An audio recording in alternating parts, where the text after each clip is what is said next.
శ్రీమాత్రే అందరికీ కూడా అమ్మవారి యొక్క ఆశీస్సులు ఎప్పుడూ కూడా ఉండాలని మనస్ఫూర్తిగా ఆ తల్లిని వేడుకుంటూ ఈరోజు సోమవారం అంటే పరమేశ్వరునికి ఎంతో ప్రీతికరమైనటువంటి రోజు కాబట్టి ఈ రోజున ఆ స్వామిని తలుచుకుంటూ పవిత్రమైనటువంటి ఈ కథ వినడం వలన స్వామి యొక్క సంపూర్ణ అనుగ్రహం మనపై ఉంటుంది. కాబట్టి భక్తి శ్రద్ధలతో ఈ కథను వినండి.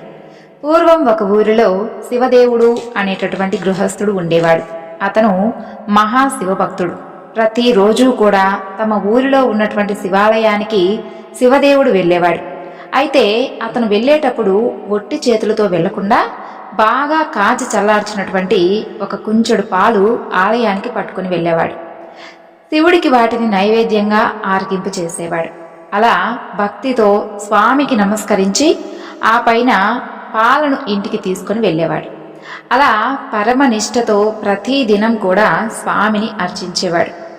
ఒకసారి ఉన్నట్టుండి శివదేవుని యొక్క భార్యతో కలిసి పొరుగురికి వెళ్ళవలసినటువంటి ఒక పని పడుతుంది శివదేవుడికి.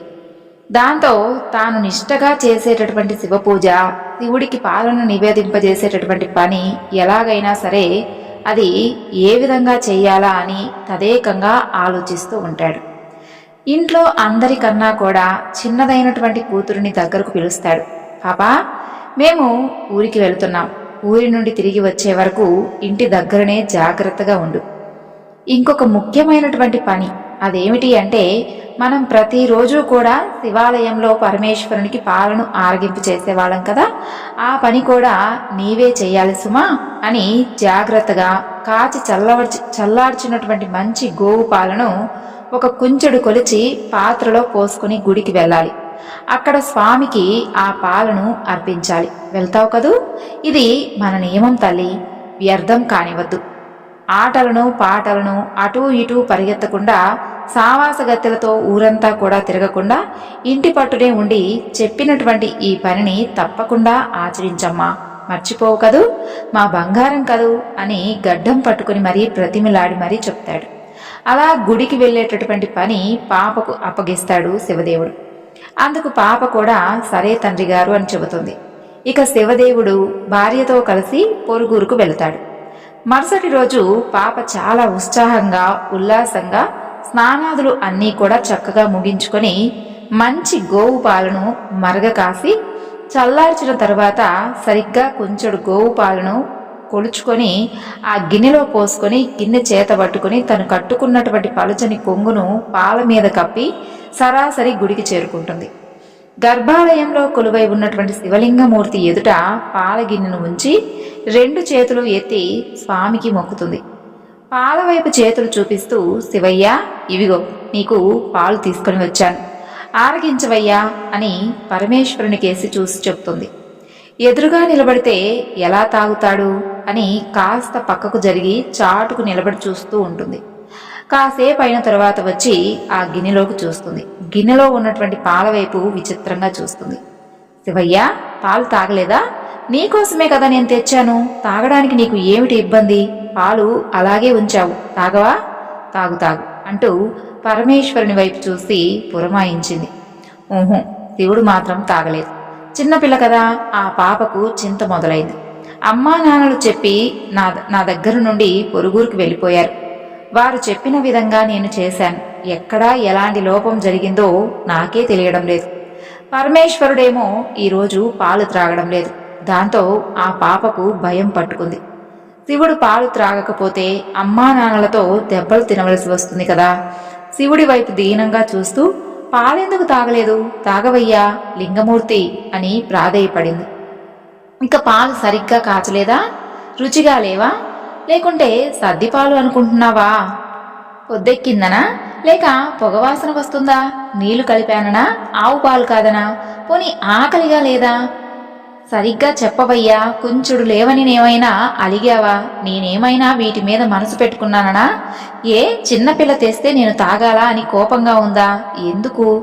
ఎందుకు ఈ విధంగా నాతో బ్రతిమలాడించుకుంటున్నావు శివయ్యా? తాగవయ్యా అంటూ నిలదీయడం మొదలు పెడుతుంది.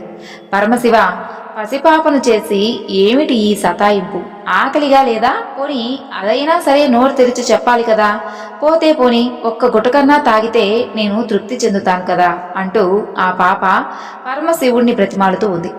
నువ్వు పాలు త్రాగకుంటే మా అమ్మా నాన్నలు నన్ను కొడతారు. అలా నన్ను కొట్టిస్తావా? నా మీద ప్రేమతోనైనా తాగవా? దయచేసి ఈ పాలను ఆరగించు. నిజంగా నువ్వు మనసులో ఏదో పెట్టుకుని ఈ విధంగా నన్ను సాధిస్తున్నావు కదూ. పోనీ నీకు ఈ పాలు త్రాగాలి అని అనిపించడం లేదా? ఇవి కాక ఇంకేమైనా కావాలా? అడుగు, నిమిషంలో తీసుకుని వస్తా. కానీ తాగకుండా మాత్రం నన్ను ఏడిపించవద్దు లింగమూర్తి. మఠంలో పాయసం తింటావా? వీరభద్రుడి జాతరకు నిన్ను పంపిస్తాగా. మా నాయన కదూ, మా శివయ్య కదూ, తాగవయ్యా అంటూ అన్నం తినకుండా మారం చేసేటటువంటి వాళ్ళ తమ్ముణ్ణి వాళ్ళమ్మ ఏ విధంగా అయితే బుజ్జగిస్తుందో అలా గుర్తు చేసుకుంటూ బ్రతిమలాడుతూ ఉంది పాప. అయితే ఇక ఎంతసేపటి కూడా ఆ పాలు మాత్రం త్రాగకపోవడం వలన పాప ఏడుస్తూ కూర్చుంది. ఆ పరమేశ్వరుడు పాప యొక్క అమాయకత్వానికి నవ్వుకున్నాడు. అయితే కానీ ఏమాత్రం కూడా పలకలేదు. ఇంకా ఏం చేస్తుందో అని చూస్తూ ఉంటాడు. అసలు విషయం ఏమిటి అంటే, ఆ పరమ కరుణామూర్తి భక్తికి వశం కాకపోతాడా చెప్పండి? అయినప్పటికీ కూడా పరీక్షిస్తూ ఉంటాడు. ఇక పాప కింద పడి అల్లరి చేస్తూ గిలగిలా కొట్టుకుంటుంది. ఆ శివుడు పాలు త్రాగమంటే బెల్లం కొట్టినటువంటి రాయిలా ఉన్నాడు. నాన్నగారు వస్తే నన్ను కోప్పడతారు అని ఏడవడం ప్రారంభిస్తుంది. స్వామి వైపు చూస్తూ, మా వాళ్ళు నన్ను చంపేస్తారు, నువ్వు ఈ పాలు తాగలేదు అంటే నేనేదో పొరపాటు చేశానని మా వాళ్ళు నన్ను కొడతారు. నాన్నగారు పదే పదే చెప్పినటువంటి ఈ పనిలో ఆటంకం ఎదురైందని తెలిస్తే ఆయన చేతుల్లో చావడం ఖాయం. అంతకంటే ఇక్కడే నీ ముందే చావడం మేలు అని తలను శివలింగానికి వేసి బాదుకుంటుంది. ఇక సర్వేశ్వరుడు ఒక్క క్షణం కూడా ఆగకుండా చిద్విలాసంగా నిలబడతాడు. గిన్నెను తీసుకుని అక్కడ ఉన్నటువంటి ఆ పాలన్నీ కూడా తాగేస్తాడు. ఆ పాప పరమ సంతోషంతో ఎగిరి గంతేస్తుంది. శివుడు ప్రత్యక్షమయ్యాడు, కానీ ఆ రూపం మాత్రం అరుదైనది అని ఆ పాపకు తెలియదు. ఆయన దేవుడని, పిలిస్తే పలుకుతాడు, పెట్టినవన్నీ కూడా తింటాడు, మన మాట వింటాడు అంటూ ఆనందించింది ఆ పాప. ఇక ఆ పాప తండ్రి అయినటువంటి శివదేవుడికి వెళ్ళినటువంటి పని అనుకోకుండా అక్కడ జరగకపోవడం వలన 4-5 రోజులు అక్కడే ఉండవలసినటువంటి పని ఏర్పడింది. ఆ పాప రోజు కూడా తానే పాలు తేవడం, పరమేశ్వరునికి నివేదించడం అది శివుడికి బాగా నచ్చింది. అలా ప్రతిరోజు కూడా పాలు తేవడం, శివుడు తాగడం జరిగిపోతూ ఉన్నాయి. ఒకరోజు ఊరెళ్ళినటువంటి తల్లిదండ్రులు తిరిగి వస్తున్నారు. ఆ సమయంలో పాప పాలను శివుడికి ఆరగింపు పెట్టి ఇంటికి వెళుతూ ఉంది. అమ్మా నాన్నలు చూసి ఎగిరి గంతేస్తుంది. అంతలో శివదేవుడు పాప చేతిలో ఉన్నటువంటి పాల గిన్నెను చూస్తాడు. పాత్రలో పాలు లేవు. ఎక్కడికి వెళుతున్నావు అని సందేహంగా అడుగుతాడు. పాప గుడిలో శివుడు పాలు త్రాగినటువంటి వ్యవహారం అంతా కూడా చెబుతుంది. ఇక శివదేవుడు పాప మాటలు అసలు ఏమాత్రం కూడా నమ్మడు. శివుడు పాలు త్రాగడం ఏమిటి? నువ్వు ఏదో అబద్ధం చెబుతున్నావు. శివుడి పేరు చెప్పి నువ్వే తాగేశావా? నిజం చెప్పు అని అడుగుతాడు. అసలు శివుడికి నేను చేసేటటువంటి వ్రతాన్ని నేలపాలు చేసావు కదూ అంటూ ఆగ్రహంతో కూతురును అనరాని మాటలన్నీ కూడా అంటాడు. పాప ఎంత చెప్పినా కూడా పాప మాటలు మాత్రం నమ్మనటువంటి శివదేవుడు మరునాడు పాప వెంట పరమేశ్వరుని మందిరానికి వెళతాడు. ప్రతిరోజులాగే పాప పాలను శివుని ముందు ఉంచి, లింగమూర్తి ఆరగించవయ్యా అని పిలుస్తుంది. అప్పుడు స్వామి మాత్రం పలకలేదు. అప్పుడు శివదేవుడికి పట్టరానటువంటి కోపం వచ్చింది. ఓసి, రోజూ కూడా పాలు త్రాగేటటువంటి ఈ శివుడు ఇవాళ తాగలేదేమిటి అంటూ కన్న తండ్రిని అబద్ధపు మాటలతో మోసం చేస్తున్నావు కదూ. ఎన్ని కథలు చెప్పి మోసం చేస్తావే పాపిష్టిదానా, ఎంత శివద్రోహం చేశావే. శివుడికి తెచ్చినటువంటి పాలను నీ పొట్టలో పోసుకున్నావా? ఉండు, నీ పని చెబుతా. ఎంత నాటకం ఆడావే, నిన్ను ఊరికే వదిలిపెట్టను, నీ పొట్ట చీలుస్తా అంటూ ఆక్రోశంతో ఆ పాప మీదకు ఊరికాడు ఆ తండ్రి. పాప భయంతో ఉనికిపోయింది. ఎటు వెళ్లాలో తెలియక గట్టిగా ఏడుస్తూ లింగా లింగా అంటూ లింగస్వరూపాన్ని గట్టిగా పట్టుకుంటుంది. ఇదిగో నేనున్నాను అంటూ భయపడకు, అత్యంత దయతో మహాలింగమూర్తి పాప మీద వాత్సల్యంతో తన యొక్క వక్షస్థలాన్ని తెరుస్తాడు. పాప అందులోకి చొరబడుతుంది. తండ్రి వెంటపడుతూ పాప వెంట్రుకలను చిక్కించుకుంటాడు. ఎక్కడికి పోతావే అంటూ యువతలికి లాగబోయాడు. అప్పటికే ఆ పాప పరమేశ్వరునిలో ఐక్యమైపోయింది. వెంటనే ఆ దివ్యలింగం, ఆ పాప ఇద్దరూ కూడా మాయమైపోయాయి. ఎంతో నిశ్చలమైనది ఆ పాప యొక్క భక్తి, అలాగే అమాయకత్వం కూడా. అదే పరమేశ్వరునికి కూడా ఎంతో ఇష్టమైనది. అందుకే తండ్రిని కాదని బిడ్డకు దర్శనమిచ్చాడు, తనలో ఐక్యం చేసుకున్నాడు. దానికి ఇంతకన్నా కూడా నిదర్శనం అసలుకి ఏముంటుంది చెప్పండి. ఆనాటి నుండి ఆ పాప గోడగూచి అనేటటువంటి పేరుతో స్తుతించబడింది. ఇప్పుడు మరొక చక్కని అద్భుతమైనటువంటి కథ గురించి విన్నాం. పూర్వం ఒక బ్రాహ్మణుడు ఉండేవాడు. వేల కాని వేళ తన ఇంటికి ఎవ్వరు వచ్చినా కూడా వాళ్ళను తను అసలు ఎప్పుడూ కూడా చూడకపోయినా సరే వారిని ఆదరించి మరీ భోజనం పెట్టేవాడు. అలా ఒకవేళ ఇంటికి ఎవరూ కూడా ఆతిథ్యానికి కనుక ఒకవేళ రాకపోతే వీధి వెంట పోయి అక్కడ వెళ్ళే వారిని పిలిచి మరీ అన్నం పెట్టేవాడు. అలా చాలా కాలం జరిగిన తర్వాత ఒకనాడు ఆయనకు అన్నదానం వలన వచ్చేటటువంటి పుణ్యం ఏ విధంగా ఉంటుంది అనేది తెలుసుకోవాలని బుద్ధి కలుగుతుంది. ఎంతో మందిని అడుగుతాడు, అయినా కూడా అతనికి మాత్రం అందుకు సమాధానం మాత్రం ఎవ్వరూ కూడా చెప్పలేకపోతారు. అందులో ఒక పెద్ద ఆయన ఏమన్నాడు అంటే, అయ్యా, అన్నదాన మహిమ చాలా గొప్పది. దానిని వర్ణించాలి అంటే కాశీ అన్నపూర్ణకు తప్ప ఇక ఎవ్వరికీ కూడా అది సాధ్యం కానటువంటి పని. మీకు కనుక తెలుసుకోవాలని ఉంటే స్వయంగా ఆ అన్నపూర్ణాదేవిని అడిగి తెలుసుకోండి అని సలహా ఇస్తాడు. అన్నపూర్ణ అంటే కాశీ విశ్వేశ్వర స్వామి వారి యొక్క భార్య అయినటువంటి పార్వతీదేవి అన్నమాట. ఆవిడకు కూడా అన్నదానం అంటే ఎంతో ఆసక్తి. అందుకనే కాశీలో ఎవరికీ కూడా అన్నం లేకుండా పోదు. మన బ్రాహ్మణుడు ఇక కాశీకి వెళ్ళి గంగ ఒడ్డున కూర్చొని పార్వతీదేవిని గురించి గాఢంగా తపస్సు చేయడం ప్రారంభిస్తాడు. ఆ తల్లి అతని యొక్క తపస్సును మెచ్చుకొని ప్రత్యక్షమై, నాయనా, నీకేం వరం కావాలి కోరుకో, తప్పకుండా నేను ప్రసాదిస్తాను అని అంటుంది. అందుకు ఆ బ్రాహ్మణుడు అమ్మవారికి ముందుగా సాష్టాంగ నమస్కారం చేసి, అమ్మా అన్నపూర్ణేశ్వరి, నాకు ఎలాంటి కోరికలు లేవు, కానీ ఈ కాశీ క్షేత్రంలో ఎంతో మంది అన్నదానం చేస్తూ ఉన్నారు కదా, అసలు అన్నదాన మహిమ ఎలాంటిదో తెలుసుకోవాలని నాకుంది. దాని గురించి నాకు పూర్తిగా తెలియజేయండి చాలు. ఈ సంగతి గురించి మీరు చెప్పడమే ఎంతో ఉత్తమం, కాబట్టి మీరే నాకు సవివరంగా దాని గురించి తెలియజేయండి అని తడబడుతున్నటువంటి గొంతుకతో అమ్మవారికి విన్నవించుకున్నాడు ఆ బ్రాహ్మణుడు. ఆ తల్లి ప్రేమతో, నాయనా విను, హిమవత్ పర్వతం దగ్గర హేమవతమని ఒక పట్టణం ఉంది. ఆ పట్టణాన్ని ఏలుతున్నటువంటి రాజుకు పిల్లలు లేరు. నువ్వు ఆయన వద్దకు వెళ్ళి ఆయనకు కొడుకు పుట్టాలి అని వారిని దీవించు. ఆ రాజు సంతోషించి, బాబు మీకేం కావాలి అని అడుగుతాడు. అప్పుడు నీవు, నాకు పెద్ద కోరిక ఏమీ లేదు, నీకు కుమారుడు పుట్టిన తక్షణమే ఆ పిల్లవాడిని నేను చూడాలి. ఆ సమయంలో పిల్లవాడి దగ్గర ఎవ్వరూ కూడా ఉండకూడదు అని చెప్పు. రాజు కూడా అందుకు ఒప్పుకుంటాడు. పిల్లవాడు పుట్టిన వెంటనే ఏకాంతంగా వాడిని, అన్నదానం వలన కలిగేటటువంటి పుణ్యం ఏమిటిరా అబ్బాయి అని ఆ పిల్లవాడిని అడిగి తెలుసుకో అని చెబుతుంది ఆ అన్నపూర్ణేశ్వరి. అందుకు ఆ బ్రాహ్మణుడు సరే అని చెప్పి హేమవతానికి బయలుదేరి వెళతాడు. దారిలో అతనికి ఒక అడవి అడ్డంగా ఏర్పడుతుంది. అందులోకి ప్రవేశించి వెళుతూ దారి తెలియక తచ్చాడుతూ ఉంటే ఆ అడవిలో ఉండేటటువంటి ఒక బోయవాడు ఆయన యొక్క అవస్థను కనిపెట్టి, ఏం బాబు, తమరు దారి తప్పినట్లున్నారు, ఏ ఊరు వెళ్ళాలి అని ఆత్రంతో అడుగుతాడు. హేమవత పర్వతం దగ్గరకు పోవాలి నాయనా అని అంటాడు ఆ బ్రాహ్మణుడు. బాబు, దారి తప్పి ఆమడ దూరం వచ్చేశావు. సాయంత్రం అయిపోయింది. పులులు సింహాలు ఉన్నటువంటి అడవి ఇది. రాత్రిపూట ప్రయాణం చేయడం చాలా ప్రమాదం, కాబట్టి పొద్దున్నే దారి చూపిస్తాను. ఈ రాత్రి ఆగిపోండి అని అంటాడు ఆ బోయవాడు. ఆ బ్రాహ్మణుడు రాత్రికి అక్కడ ఉండిపోవడానికి ఒప్పుకోగానే బోయవాడు ఆయనను తన యొక్క చేను వద్దకు తీసుకుని వెళతాడు. చేను దగ్గరకు వెళ్లడంతోనే ఆ బోయవాడు ఇంటికి అతిథిగా వచ్చినటువంటి ఆ బ్రాహ్మణుడికి భోజనం ఏం వండితే బాగుంటుంది అని ఆలోచిస్తాడు. అనపకాయలు, కందికాయలు, పెసరకాయలు కావలసినవన్నీ ఉన్నాయి, కానీ వాటిని ఉడకేసుకోమని ఇవ్వడానికి వారి వద్ద ఒక కొత్త కుండ కూడా లేకుండా పోయింది. ఇక తమ కుండల్లో ఉడకేసి పెడితే ఆయన తింటాడో తినడో, ఎలా మరి అని ఆలోచిస్తూ ఉంటాడు. బ్రాహ్మణుడు, నాయనా, నాకేమీ వద్దు, నువ్వు చేసినటువంటి ఆదరణ వలన నా శ్రమ, ఆకలి కూడా తీరిపోయాయి. ఆలోచించకుండా నీవు పడుకొని నిద్రపో అని అంటాడు. కానీ బోయవాడికి మాత్రం ఆ బ్రాహ్మణోత్తముణ్ణి పస్తు పెట్టడం మనసుకు ఒప్పింది కాదు.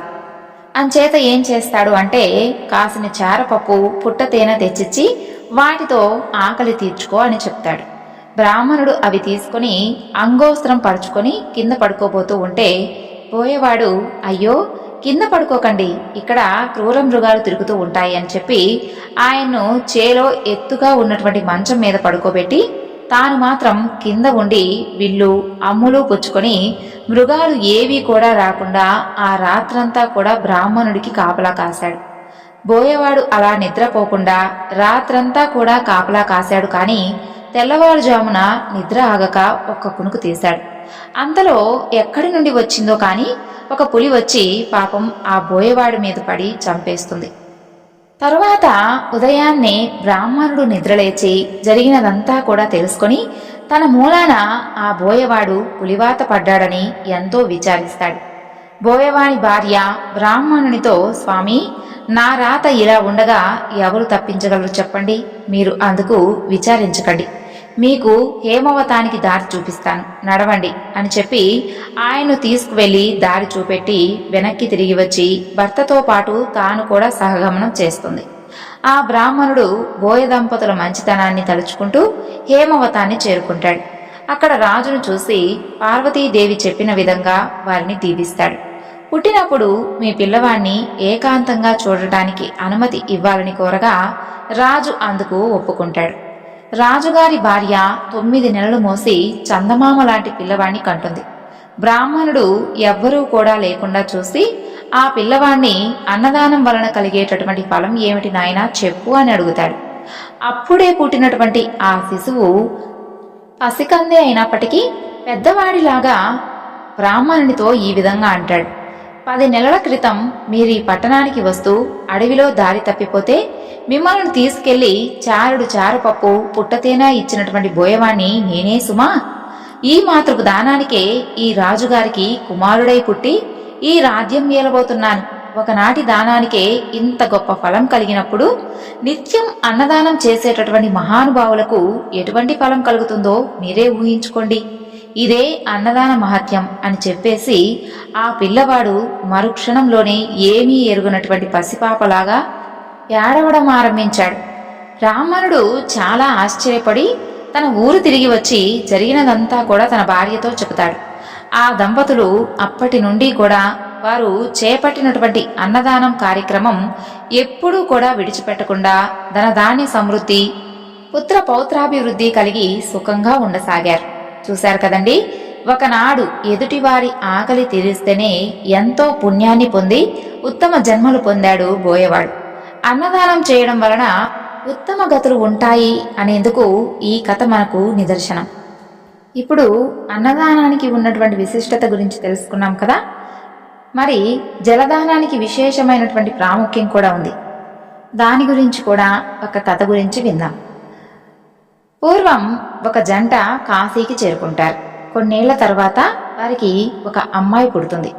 చిన్నప్పటి నుండి శివారాధనలో మునిగింది ఆ అమ్మాయి. ఎంతో భక్తితో ఆ పరమేశ్వరుణ్ణి ఆకట్టుకుంది అని చెప్పచ్చు. అయితే ఆమె కాశీకి దైవ దర్శనానికి వచ్చినటువంటి వారందరికీ కూడా అన్నదానం చేస్తూ ఉండేది. అమ్మ అనారోగ్యంతో చనిపోయింది. తండ్రి తోడుగా ఉంటాడు. ఆయన అమ్మాయికి పెళ్లి చేయాలని ప్రయత్నించగా ఆమె వివాహం చేసుకోను, ఇలాగే దైవారాధనలో కాలం గడిపేస్తాను తండ్రి గారు అని చెబుతుంది. ఆమె కాశీలో ఒక పెద్ద నీటి తొట్టెను కట్టిస్తుంది. దాహంతో ఉన్నటువంటి ప్రతి ఒక్కరూ కూడా అక్కడికి వచ్చి దాహం తీర్చుకుంటారు అని.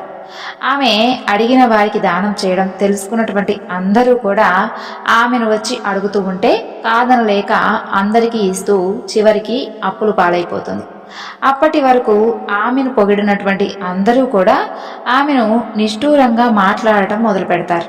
మా డబ్బులు మాకు ఇవ్వండి అంటూ గొడవ పెట్టుకుంటారు. ఆమెకు ఏం చేయాలో కూడా అర్థం కానటువంటి ఒక సమయాన ఒక డబ్బు ఉన్నటువంటి వ్యక్తి దగ్గర తన అప్పులు తీర్చమని అడుగుతుంది. అప్పు మొత్తం 5 లక్షలు అని చెబుతుంది. అతను తాకట్టుగా నీ దగ్గర ఏముంది అని అడుగుతాడు. అందుకామె నా దగ్గర ఏమీ లేదు, నేను చేసినటువంటి దానాలతో సంపాదించినటువంటి ఒక్క పుణ్యం తప్ప ఇంకా ఏ సంపద కూడా లేదు అని చెబుతుంది. నీ పుణ్యం నాకెలా వస్తుంది అంటే, ఇదిగో ఇక్కడ నేను కట్టించినటువంటి నీటి తొట్టి ఉంది, అక్కడికి వచ్చి దాహం తీర్చుకుంటే నాకు పుణ్యం వచ్చి చేరింది. ఇప్పుడు ఆ నీటి తొట్టెను మీకు ఇస్తున్నాను. నా పుణ్యం తీరేటటువంటి వరకు అక్కడ వచ్చేటటువంటి పుణ్యం అంతా కూడా మీదే అని చెబుతుంది. నాకెలా తెలుస్తుంది నాకెంత పుణ్యం వచ్చిందో అని అడుగుతాడు అతను.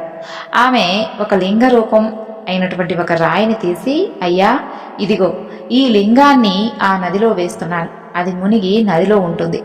ఎప్పుడైతే నేను చేసినటువంటి అప్పు తీరిపోతుందో అప్పుడు ఆ లింగం పైకి తేలుతుంది అని చెబుతుంది. రాయి మునిగిపోతుంది, కానీ ఎప్పటికీ కూడా తేలదు కదా అని అనుకొని అతను ఆమెకు 5 లక్షలు అప్పుగా ఇస్తాడు. ఆ తరువాత ఆ వ్యక్తి ఆ తొట్టి దగ్గర ఒక వ్యక్తిని నియమిస్తాడు. ఎంతమంది అక్కడికి వచ్చి నీళ్లు తాగుతున్నారో లెక్క కట్టమని చెబుతాడు. ఆ రోజు రాత్రి గడుస్తుంది. ఉదయాన్నే ప్రకాశవంతమైనటువంటి సూర్యుడు ఉదయిస్తాడు. అతని నివాసం నుండి అతను నదిలోకి చూస్తూ ఉంటాడు. అనవసరంగా అంత డబ్బు గుడ్డిగా నమ్మిచ్చాను, మోసపోయానేమో అని అనుకుంటూ ఉండగా ఒక ఆవు అటుగా వచ్చి ఆ తొట్టిలోని నీరు తాగుతూ ఉంటుంది. అంతే, నదిలో ఆమె విసిరినటువంటి లింగం పైకి తేలుతుంది. ఆశ్చర్యపోతాడు ఆ వ్యక్తి. ఏమిటి, 5 లక్షలు విలువ చేస్తుందా ఈ పుణ్యం?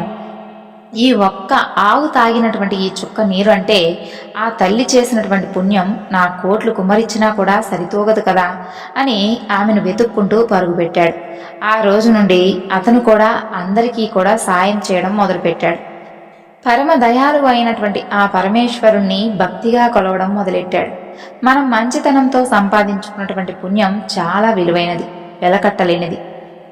ఈ వివరణలు మీ అందరికీ కూడా నచ్చాయి అనుకుంటున్నాను. మరొక చక్కని అద్భుతమైనటువంటి కథతో మీ ముందుంటాను. అంతవరకు నమస్కారం. సర్వం శ్రీ